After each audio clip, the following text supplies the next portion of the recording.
To adjust your standards grade calculations, you'll first click on the Settings gear on the left-hand side of your PowerTeacher Pro gradebook. You will then click on Standards Grade Calculations. Once you're on this page, you can expand each one of your courses to show all this information.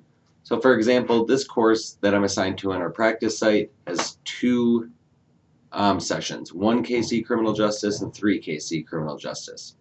So we can click the name here to expand that one. As of right now, PowerTeacher Pro doesn't have a way to copy these to each one of your courses.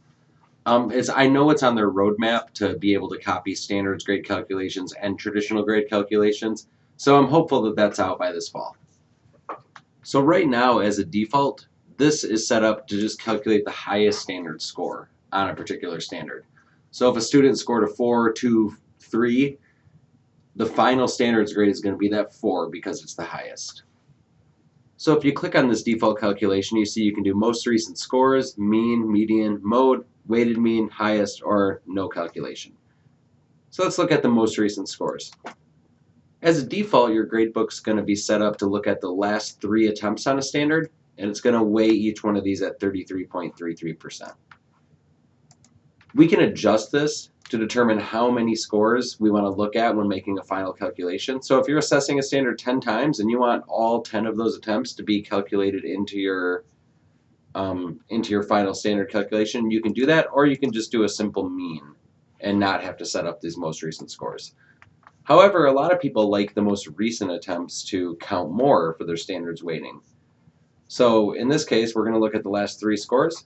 Say we want the most recent to be 75%, and we want this one to be 12.5, the same with the third least recent attempt.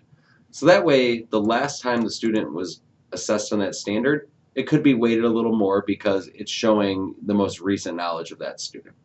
However, this could be set up at your school level. If you come up with a uniform way to calculate standards at your school, the district can push this out to every teacher gradebook, and they won't have to go in and set this up. You can also set up, if you have higher level standards, to auto-calculate. So if there were 2 lower level standards under a higher level and they each got a 3, it'll automatically push a 3 up into that higher level standard. And when you're done setting this up for each class, make sure you select Save.